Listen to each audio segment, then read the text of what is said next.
안녕하세요. 오늘 동영상을 한번 녹화해 보겠습니다. 오늘의 제목은 제가 연속된 행동이라고 지었습니다. 연속된 행동. 제가 제일 처음에 많은 제약 조건을 준 것 중에 일단 상태를 풀었죠. 그러니까 상태의 개수가 유한해야 된다. 유한한 상태라는 걸 풀었고, 이걸 풀고, 그 다음에 환경이 개입이 없어야 된다는데, 이것도 풀었고, 이번에 새롭게 풀 거는 행동도 제가 유한한 상태의 행동을 해야 된다. 각각의 구분되는 행동을 해야 된다고 했는데, 이것도 한번 풀어보겠습니다. 근데 일단은 연속된 행동이라는 게 어떤 의미인지 한번 같이 볼까요? 예를 들어서 드론을 저희가 날릴 건데, 여기가 1번 모터, 2번, 3번, 4번 모터라고 할게요. 이거 이제 좌로 비행, 우로 비행, 위, 아래 이런 식으로 움직일 건데 결국은 이 모터를 제어를 해야겠죠. 저희가 강화학습으로 이 모터를 제어를 해야 될 것 같은데, 그러면은 지금까지 배워왔던 거로 문제를 풀려면 이런 식으로 풀어야 될까요? 1번 모터를 켜라. 다음 상태에서는 2번 모터를 켜라. 이건 당연히 끄겠죠? 그 다음에 3번 모터를 켜고, 그 다음 상태에서는 4번 모터를 켜고, 이런 식으로 모터를 켜고 끄는 문제가 아니겠잖아요. 드론을 날린다는 말이. 1번 모터는 80% 출력으로 움직이고, 2번 모터는 70% 출력으로 움직이고, 3번 모터는 50% 출력, 4번은 70% 출력. 이런 식으로 연속된 모터 값을 주겠죠. 0에서부터 100%까지 해서 연속된 모터의 값을 아마 리턴을 학습을 해야 될 것 같아요. 이런 경우 행동의 개수가 단순하게 0에서 100을 중간 소수점 빼고라도 100까지만 잡았더라도 이게 100에 100에 100에 100이니까 얼마야? 만의 제곱이니까 1억 개? 1억 개 정도 되려나? 아무튼 말이 안 되죠. 이게 행동이 너무 많아요. 그렇게 학습할 수 없으니까 연속된 행동을 어떻게 학습할지를 우리가 봐야 되고, 로봇도 마찬가지입니다. 어떤 동작을 할 때 팔만 들었다가 다리만 살짝 들었다가 발목 들었다가 이런 식으로 움직이지 않겠죠? 팔 들면서 다리 모터 같이 제어 몇 퍼센트씩 제어 이런 식으로 할 거고, 이거 두 개는 근데 너무 어렵겠죠.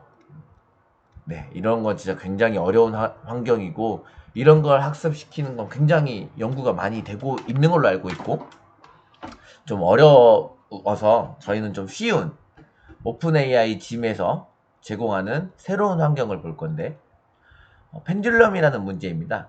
보면은 여기 막대가 여기 이렇게 고정돼 있어요. 우리는 여기에 토크를 시계 방향이 플러스였나? 그 잘 모르겠습니다. 시계 방향으로 토크를 플러스 이만큼 줄 수 있다고 가정하고, 반대 방향으로 주는 게 토크를 최대 마이너스 2까지 이렇게 줄 수가 있습니다.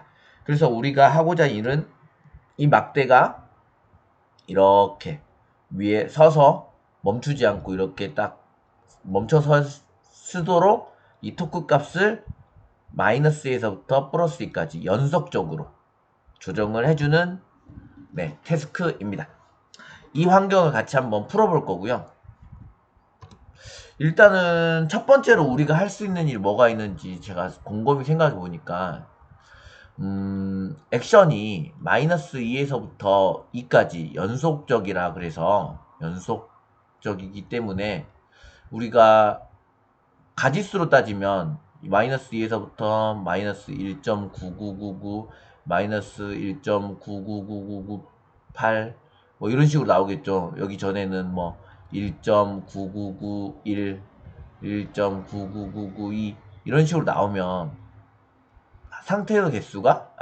행동의 개수가 무제한이라는 거죠. 이걸 어떻게 해결할까 생각했더니, 지금 당장 배운 게 없으니까 어떻게 할 거냐면, 여기서부터 여기가 마이너스 2부터 2까지면 잘라. 너 여기까지 그냥 다 마이너스 2해. 그 다음에 여기 잘라. 너 여기서부터 다 여기는 마이너스 1.5로 해. 잘라. 너 여기서부터 여기까지는 마이너스 1로 다 해. 이렇게 구분을 해버리면 되잖아요. 어떤 말이냐면 이렇게 연속적인 행동을 구분을 해서 그냥 알려주면 될 것 같아요.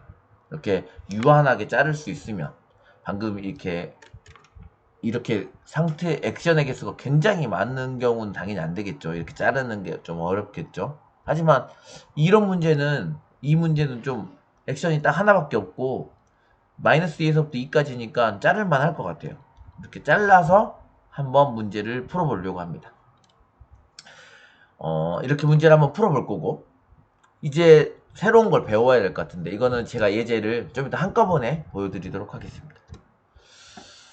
저희가 이제 정규 분포를 도입해 가지고 행동을 결정을 할 거예요. 이렇게 정규 분포란 게 뭐냐면 여러분들이 많이 혹시나 여러 분포가 정규 분포를 보통 따른다고 많이 그렇게 말을 해요. 그러니까 고등학교 때 저도 솔직히 통계 이쪽은 다 손을 놔서 정확히 설명을 못 드리고 간단하게 설명드리면 어떤 분포가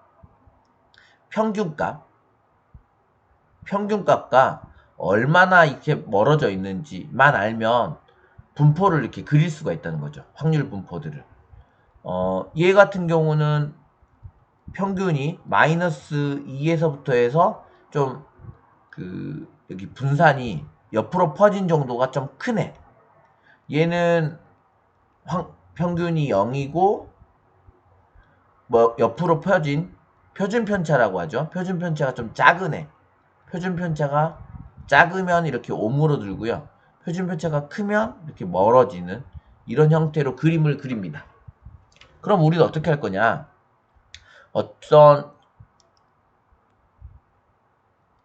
어떤 특정 상태에서 저희가 마이너스 2에서부터 플러스 2라고 했죠. 어떤 특정 상태에서 그냥 그 행동을 정규 분포로 뽑아버릴 거예요. 그러니까 예를 들어서 이쪽 마이너스 1이 좀 좋은 확률이면 뭐 이런 식으로 정규 분포로 뽑아버리면 어떻게 되겠어요? 마이너스 1 부근의 행동은 확률이 높고 마이너스 1과 멀어지면 멀어질수록 확률이 낮아지는 이런 분포로 액션을 뽑을 거예요. 저희가 어차피 나중에 레인포스 알고리즘을 그대로 한번 써볼 건데 레인포스 알고리즘 쓰면 로스가 혹시 기억나시나요?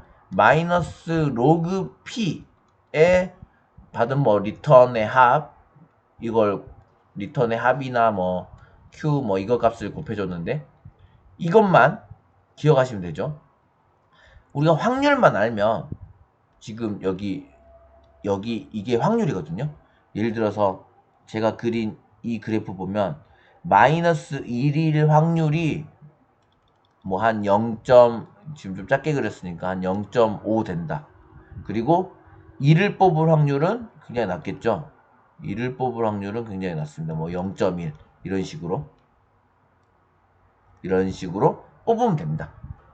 그러면은 좀 합리적이죠. 어떤 행동이 좀 좋으면 그쪽 부근에 있는 행동들의 점수가 좀 다 높고 그 행동과 먼 애들, 평균과 먼 애들은 좀 작게 뽑고 이러면 되기 때문에 우리가 충분히 뽑을만 합니다.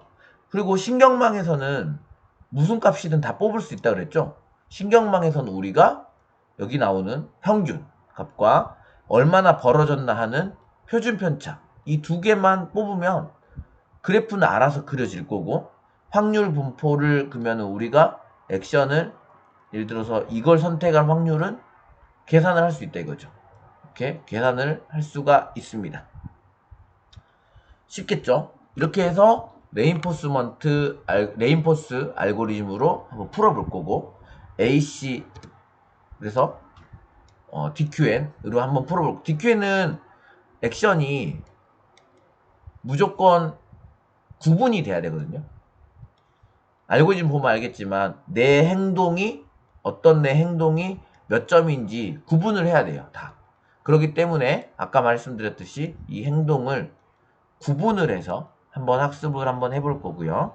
그 다음에 레인포스 알고리즘 똑같이 마이너스 로그 P 곱하기 리턴의 합, GT라고 보통 쓰니까 리턴의 합 가지고 로스 계산하는 거 한번 해볼 거고요. 그 다음에 액터 크리틱으로도 한번 해보도록 하겠습니다.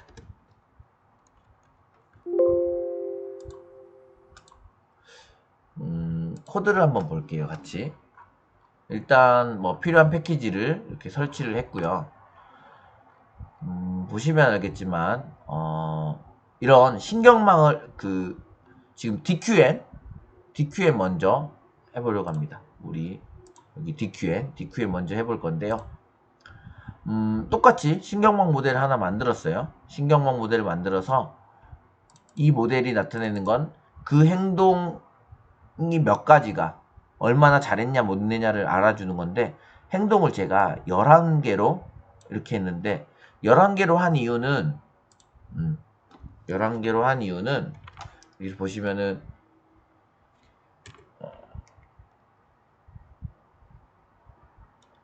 행동이 마이너스 2에서부터 플러스 2까지니까 이것을 여기까지는 뭐 마이너스 2, 여기까지는 마이너스 1. 제가 뭐 8로 이렇게 했나? 이렇게 쭉 나누다 보니까 0까지 넣어야 돼서 11개로 나누는 게 가장 좀 알맞겠더라고요. 그래서 나눴던 거고요. 보시면 11개로 행동을 구분을 해가지고 뽑습니다. 똑같습니다. 타겟 모델 그대로 만들어줬습니다. DQN 알고리즘 똑같아요. 그 알고리즘 그냥 그대로 쓰시면 되는데 약간 다른 부분이 있습니다. 제가 그때 제 코드가 좀 잘못됐다고 말씀드렸던 거 혹시 기억나시나요? 제가 이 부분 좀 잘못했습니다 라고 말한 게, 기존 코드는 이 while, 그러니까 게임이 끝나고 나면 학습을 했어요. 그 이유는 배치를 뽑은 다음에 배치에서 또 포문을 돌면서 학습을 하게 만들어 놨기 때문에 굉장히 시간이 오래 걸리는 코드였기 때문에 제가 그 게임이 끝나고 나서 학습할 수 있도록 제가 만들었었는데, 제가 좀 배치 처리할 수 있도록 조금 코드를 바꿨습니다. 이렇게 보시면은 이게 상태들을 메모리 하나에 다 때려박는 게 아니고, 뭐 상태를 모아놓은 리스트, 액션을 모아놓은 리스트, 리워드를 모아놓는 거, 다음 상태를 모아놓는 거, 게임이 끝났는지 안 끝났는지 모아놓는 게 따로 모으는 이런 식으로 했고요. 나머지는 똑같이 DQ랑 똑같이 보시면 됩니다. 나머지는 쭉 똑같고요. 이 실론 카운트를 내가 너무 적게 만든 것 같은데. 뭐 아무튼 제가 몇 회를 했냐면 100번을 돌렸고, 이렇게 쭉 보시면 코드는 한번 쭉 따라가시면 크게 어렵진 않을 것 같아요. 이렇게 배치 처리했다, 이렇게 배치 처리해가지고 한꺼번에 학습할 수 있게 만들었다 정도만 조금 다르고 나머지는 똑같습니다. 쭉 보시고, 네, 별로 어려울 건 없을 것 같은데 혹시나 그 다음에 조금 다른 점이, 제가 DQN 알고리즘 짤 때 초반에 이 그레디언트 구하지 않고 뭐랄까 그 차이를 줄여가는 그 MES 로스를 써가지고 풀었는데, 이번에는 그레디언트 테이블 구해가지고 여기 이렇게 이걸 제곱 오차를 줄여나가는 방향으로 나가는 걸로 한번 만들었고요. 이것만 좀 다르고 나머지는 DQN 알고리즘과 똑같습니다. 결과를 보겠습니다. 결과는 쭉쭉쭉쭉 이렇게 보시면은, 와, 이렇게 제 마이너스가, 이게 무조건 마이너스 보상을 받거든요. 그러니까 너 얼만큼 못했는지만 알려주는 거기 때문에 0이 가장 좋겠죠. 그렇기 때문에 보시면 쭉쭉쭉쭉쭉 학습되고 잠깐 주춤했다가 다시 이렇게 학습이 잘 된 걸 보실 수 있습니다. 미리 말씀드리지만 이게 제일 잘 되더라고요. 이상하게 이게 제일 잘 되면 안 될 것 같은데, 뭐 세상 일이 맞는 알고리즘이 있는 거겠죠. 이렇게 그냥 구분해가지고 학습했는데도 간단한 문제니까 당연히 이렇게 좀 쉽게 학습이 된 것 같아요. 다음에는 이렇게 그냥 그래프로 그리는 거, 그림으로 동영상을 저장하는 코드고요. 여기는 별건 아니고, 여기 보시면은 이제 레인포스 알고리즘을 쓸 건데요. 보시면은 이렇게 어떤 신경을 만들어서 평균과 평균 편차를 돌려주는 이런 모델링을 했고요. 보시면은 평균은 여기서 보시면 탄해지니까 마이너스 1에서부터 1 사이 값을 돌려주고 거기에 2를 돌려주면 평균은 마이너스 2에서 2까지 사이의 값을 돌려줄 거고요. 이 시그마라는 애는 무조건 양수 시그모이드라서 0에서부터 1까지인데 거기에 0이 나오면은 너무 좁아지거든요. 너무 좁아지면 굉장히 피크를 띄어서 확률이 막 5, 10 이렇게 나오는 확률이 1이 한 개인데 피크니까 굉장히 높은 값이 나올 수가 있거든요. 그래서 0.1을 더해가지고 조금 스무딩을 좀 만들었습니다. 이렇게 모델을 만들고 U와 시그마 가지고 정규 분포를 매 순간마다 매 상태마다 정규 분포를 그려서 보시면은 한번 보여드릴게요. 간단하게 코드를. 일단 모델에 상태를 집어넣어서 평균과 그 다음에 표준 편차를 구하면 이 함수를 이용하면 여기 이걸 좀 패키지를 좀 임포트 해야 되는데 아무튼 이 함수를 이용하면 분포를 그릴 수 있어요. 정규 분포를 그리고 정규 분포 그린 것 중에 랜덤하게 그 정규 분포를 따르는 액션을 하나 뽑아라 라고 해서 이 액션을 마이너스 2에서부터 2까지 잘라줍니다. 이렇게 잘라줄 거고 그 다음에 다음 스텝을 할 거고 쭉쭉쭉 메모리 이렇게 쭉 저장을 한 다음에 거꾸로 따라가면서 학습을 하겠죠. 거꾸로 따라가면서 학습을 할 거고 그 상태 모델에 넣었을 경우 또 디스트를 그린 다음에 디스트리뷰션과 정규 분포를 그린 다음에 너가 한 행동이 확률이 얼만지 알 수 있다 그랬죠. 평균과 표준 편차만 알면 확률을 알 수 있고 여기 마이너스 로그의 알썸에서 계산을 해주고 학습을 하면 됩니다. 결과를 한번 보겠습니다. 결과는 쭉쭉쭉 안 떨어지는 게 보이시나요? 학습이 조금 될랑 하다가 거의 안 되고 마이너스 1400이면 거의 학습이 안 됐다고 보시면 될 거예요. 평균적으로 마이너스 한 1400 나오더라고요. 아무것도 학습 안 할 경우. 근데 강사님 여기 100번이나 학습했는데 왜 이렇게 학습이 안 됐을까요? 이거는 제가 좀 이따 한번 설명을 해보겠습니다. 이번엔 마지막 액터 크리틱으로 학습을 할 겁니다. 액터 크리틱 똑같습니다. 뮤와 시그마를 이용해서 확률 분포를 하고 저희가 어떻게 했었죠? 같은 신경망의 V값, 현재 상태의 V값을 돌려주는 걸 모델링을 하고 쭉쭉쭉 내려주시면 이렇게 그린 다음에 저장을 하고 여기가 중요하겠죠. 매 순간마다 지금 했던 상태에 그린 다음에 여기 보면 똑같습니다. P로스는 여기 TD 곱해서 거기에 마이너스 로그 확률값 그 다음에 V로스는 TD 에러를 줄이는 방향으로 이렇게 학습을 하면 되고 보통 제가 V로스를 좀 더 빨리 그러니까 크리틱을 좀 더 빨리 학습해야 되니까 조금 더 로스를 높여가지고 학습을 하도록 했습니다. 결과를 보겠습니다. 결과를 보면 쭉쭉쭉쭉쭉쭉쭉쭉쭉쭉쭉 300번을 학습했는데 사실 100번만 학습했을 때 학습이 될랑 하다가 끝나더라고요. 그래서 200번을 학습했더니 또 조금 더 올라가는 것 같은데 하고 끝나더라고요. 그래서 제가 그냥 300번까지 돌려봤습니다. 300번까지 돌리니까 조금 학습한 모습이 이렇게 보였습니다. 아까 레인포스도 계속 학습했으면 학습 에피소드가 좀 늘어났으면 좀 더 학습이 됐을 것 같은데 일단 이 부분에 대해서는 간단하게 그냥 설명을 드리면 제가 레인포스랑 액터크리티랑 뭔 차이가 있다고 했냐면 레인포스는 MC 문제라고 실제 내가 행동한 거 가지고 계속 축축을 해가지고 문제를 푸는 실제 내가 행동한 거 가지고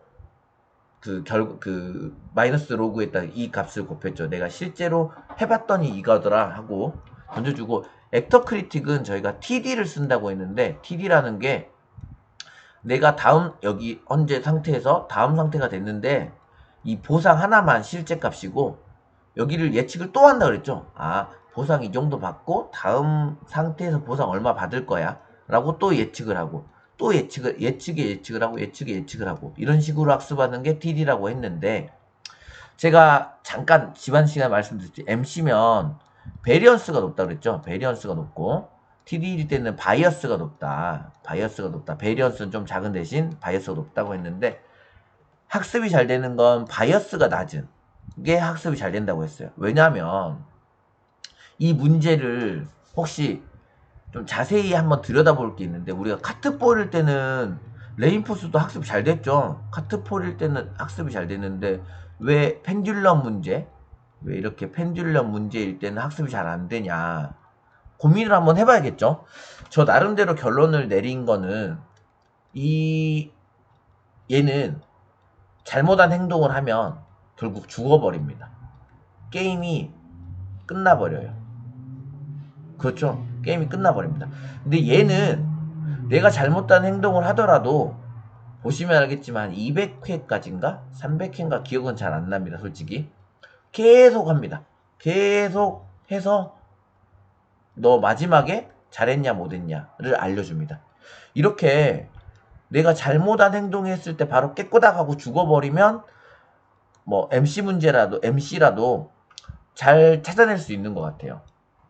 이 행동이 잘못됐으니까 역순으로 해서 잘한 거 잘못한 걸 가려낼 수가 있는데, 이렇게 200회, 그러니까 제일 처음에 내가 잘했는지 잘못했는지 판단도 안 해주면서 계속 돌리죠. 그리고 200회, 300회 끝났을 경우 너 리워드 다 합친 게 좋아, 틀려, 좋아, 안 좋아만 알려줍니다. 그러다 보니까 내가 200회, 300회 중에 뭘 잘못했는지를 모르는 거죠. 내가 행동한 거에 뭘 잘못했는지 모르는 거죠. 그래서 학습이 좀 잘 안 된 것 같아요. 뭐 에피소드를 뭐 몇백 번, 몇천 번 이렇게 늘려주면 아마 될 수 있을 것 같긴 합니다. 근데 굉장히 효율이 떨어질 것 같고요. 이렇게 끝나지 않는 문제, 내가 잘못하더라도 끝나지 않은 문제에서는 이 MC 문제로 푸는 게 굉장히 어렵겠구나라는 생각을 좀 했습니다. 오늘의 강의는 여기까지 했고요. 다음 시간에는 제가 고민을 하고 있는데 뭐 혹시 들어보셨는지 모르겠어요. DDPG 쪽이랑 A3C 쪽, 제가 뭐 그 중에 뭐 어느 쪽을 설명드릴지 좀 고민을 하고 있는데, 아마 A3C 쪽 설명을 한번 드려보도록 하겠습니다. 뭐 미리 간단하게 말씀드리면, 우리가 액터 크리틱을 썼잖아요. 액터 크리틱을 썼는데, 이 행동하는 애가 굳이 하나일 필요가 있을까? 라는 전제로 한번 풀어보도록 하겠습니다. 다음 시간에 그러면은 같이 만나겠습니다. 감사합니다.